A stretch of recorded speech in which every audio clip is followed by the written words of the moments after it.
Tu es tout pour moi, ma vie m'appartient pas, et ta grâce me dévoile tout ce qui est en toi. Je suis en toi, tu es en moi, il n'y a rien de plus grand. Bonjour tout le monde, bienvenue à La Parole est claire, une petite section que je veux vous partager concernant un mot en particulier qui nous touche énormément, qui nous concerne énormément, surtout dans la Nouvelle Alliance.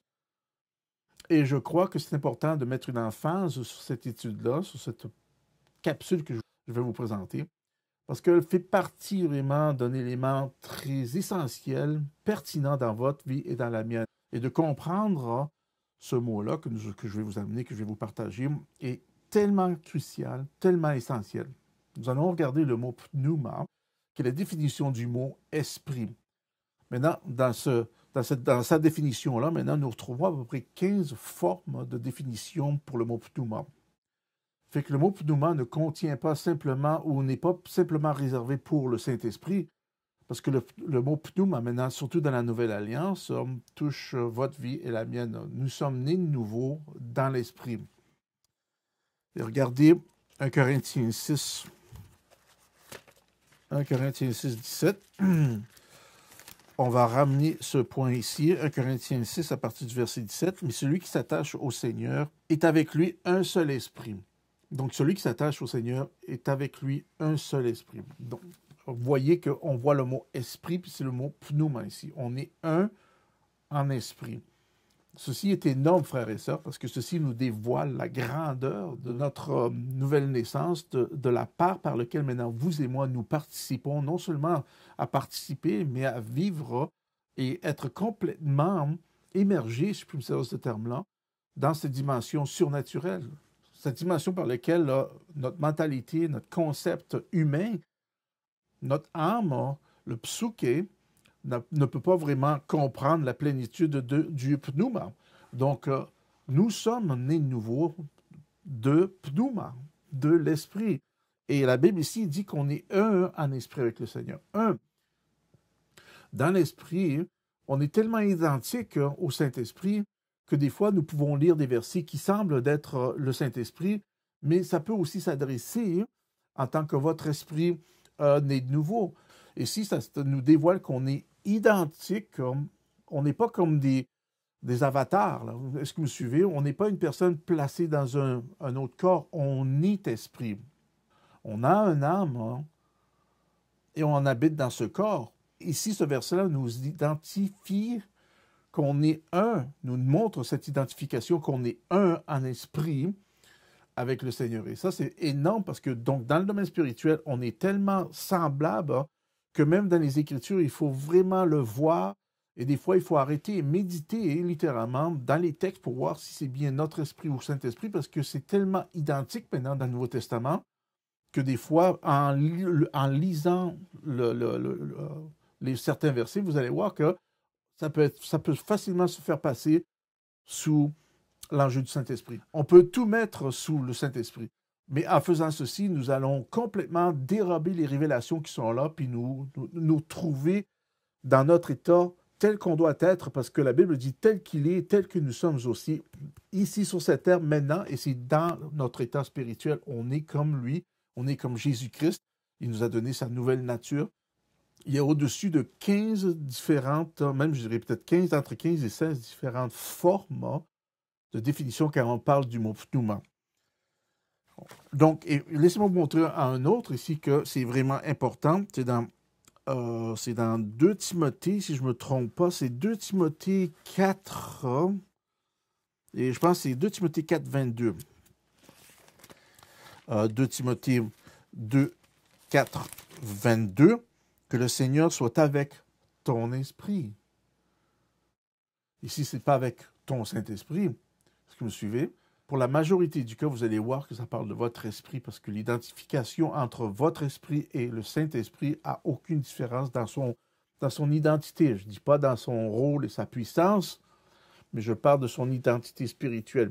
C'est que quand il parle de votre esprit né nouveau, ou que vous lisez un verset et pensez que ça parle du Saint-Esprit, il est fort probable que ceci ne parle pas du Saint-Esprit, mais qu'il parle de votre esprit et de l'état de votre esprit. Et c'est un peu ça que je veux vous amener, parce qu'il y a beaucoup de choses à comprendre dans ce domaine-là, dans cette étude-là, pour nous amener à mieux nous siéger correctement dans notre nouvelle identité et de ne pas penser que c'est le Saint-Esprit qui fait tout, parce que nous, en pensant ceci, nous pouvons nous dérober des bénédictions, des révélations qui sont là pour vous et moi à comprendre pour notre avancement et développement spirituel.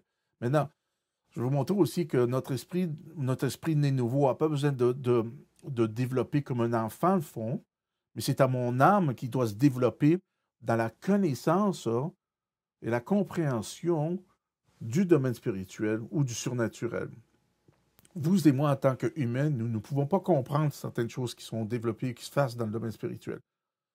Mais toutes ces choses que Christ a accomplies, c'est déjà révélé dans notre nouvelle naissance, dans notre esprit né nouveau. Et c'est à notre âme ou à notre humanité à venir réaliser ce principe-là, parce qu'avant que nous soyons nés nouveaux, nous étions complètement gouvernés et notre âme régnait, était au front du gouvernail et gouvernait notre vie. Quand nous avons accepté le Seigneur Jésus-Christ, maintenant, nous pouvons mettre, si vous n'avez pas fait, parce que c'est un cheminement, c'est une partie par laquelle nous devons renouveler nos pensées. Nos pensées se retrouvent dans la partie de votre humanité, dans l'âme. Nous avons une pensée qui provient de Christ, mais elle doit être révélée et apprise pour qu'on puisse commencer à télécharger cette révélation-là, cette réalité-là que nous sommes esprits dans mon humanité, pour que mon humanité prenne le siège arrière et que mon esprit né nouveau prenne le devant. Et ceci est tellement important, puis je pense que la majorité des chrétiens manquent un peu d'informations concernant leur esprit né nouveau, qu'ils s'assisent toujours au siège arrière et ils pensent que le Saint-Esprit va tout faire. Quand on ne comprend pas bien cette situation-là, il est très facile maintenant de manquer la marque et de manquer notre objectif et notre développement en tant qu'âme à venir à terme avec la réalité de cette nouvelle naissance que nous avons obtenue. Et donc, ceci, maintenant, on va réaliser à fur et à mesure que ceci ne contient pas simplement le Saint-Esprit, mais a un énorme rôle, une énorme portée concernant votre esprit né nouveau, en tant que nouvelle création qu'on est dans le Nouveau Testament. C'est pour ça que seulement le Nouveau Testament peut développer ça. On ne retrouve pas cette idée-là, ce concept-là dans l'Ancien Testament, puisque l'Ancien Testament associe toujours pneuma comme Ruah, c'est un vent, c'est une chandelle, c'est une lumière. Est-ce que vous suivez? C'est identifié à d'autres matières. Seulement dans le Nouveau Testament, nous réalisons que la Bible dit que Dieu est esprit. C'est Jésus qui a dit ça dans Jean 4. Jean 4, 24. Dieu est esprit. Amen. Dieu est esprit. Jésus a dit même que ses paroles sont esprit et vie. Dans Jean 6, 63. Ces parties-là sont révélées dans la Nouvelle Alliance et non dans l'Ancienne Alliance. Quand vous lisez l'Ancienne Alliance, le Saint-Esprit est encore quelque chose, c'est un vent, c'est une tourterelle. Est-ce que vous me suivez? Ça s'attache avec des signes. Mais maintenant, nous savons que ce n'est plus ça, parce que la troisième personne de la Trinité, le Saint-Esprit, a été révélé dans le Nouveau Testament, et on le voit, mais maintenant, c'est lui qui est en nos vies, et c'est lui qui va nous remémorer de tout ce que Jésus nous a enseigné. Amen. Et il va nous aider à naviguer, comme il a aidé Jésus-Christ à naviguer dans le désert, qui était symbolique de notre vie, dans le sens d'être mené, guidé par le Saint-Esprit.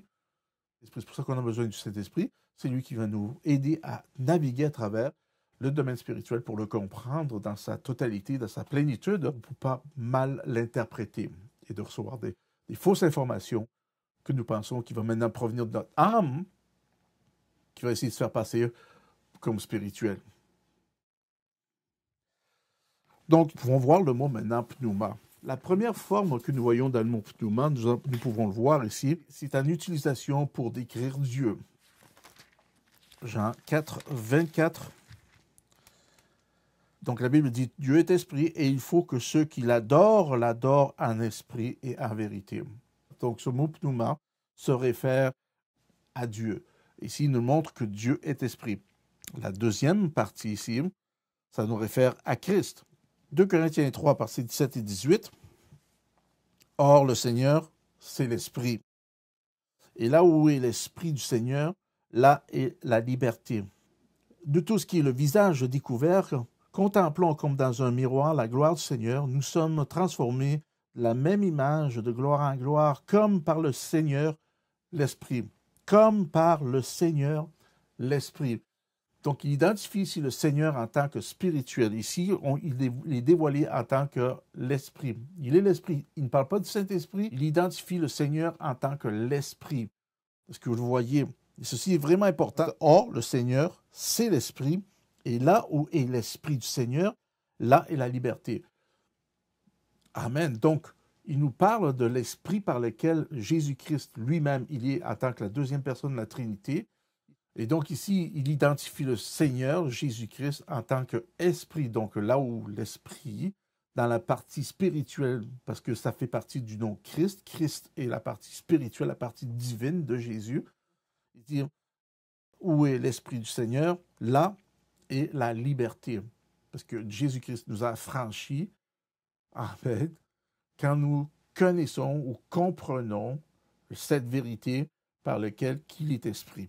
Donc, on peut penser que ça parle du Saint-Esprit. Maintenant, imaginez-vous, on peut coller le Saint-Esprit ici. Regardez bien comment est-ce que ça peut sonner. Donc, or, le Seigneur, c'est le Saint-Esprit. Est-ce que vous voyez maintenant la confusion que ça peut amener? Et il y a beaucoup de chrétiens qui sont amenés en confusion à cause, qui pensent que, ils disent, or, le Seigneur, c'est l'Esprit. Donc, le Saint-Esprit, c'est le Seigneur. Donc, le Saint-Esprit est la deuxième personne de la Trinité. Ici, il parle de notre Seigneur Jésus-Christ en tant qu'Esprit. Il parle de Jésus-Christ. Christ, la partie divine. Partie qui est le Seigneur et Christ. Christ est l'Esprit, c'est la partie divine. Donc, le Seigneur, c'est l'Esprit. Et là où l'Esprit du Seigneur, là est la liberté. Nous, tous qui, le visage découvrons, contemplons comme dans un miroir la gloire du Seigneur, nous le voyons, nous remarquons, et nous pouvons le capter dans le domaine spirituel. Nous sommes transformés à la même image. Donc, le plus que nous le regardons dans le domaine spirituel, le plus que nous sommes transformés, parce que maintenant nous sommes nés de nouveau, nous avons cette association dans l'esprit qui se fait instantanément, frères et sœurs. Donc, quand nous contemplons, comme dans un miroir, la gloire du Seigneur, nous sommes transformés à la même image de gloire en gloire. De la même image de gloire en gloire. Ici, il représente de gloire en gloire de ce qui était prononcé dans l'Ancien Testament, connu comme était le Seigneur, au moment de son arrivée dans la Nouvelle Alliance, comme maintenant notre Seigneur, mais maintenant dans l'Esprit, parce qu'il est Christ, il est le Christ. Amen. Et donc de gloire en gloire, comme par le Seigneur l'Esprit. Amen. Donc, nous voyons que cette croissance se fait maintenant dans le monde spirituel. Ici, il ne parle pas du Saint-Esprit. Mais à cause qu'on voit un E majuscule, nous pensons que ça parle du Saint-Esprit. Tu es tout pour moi, vis ma part.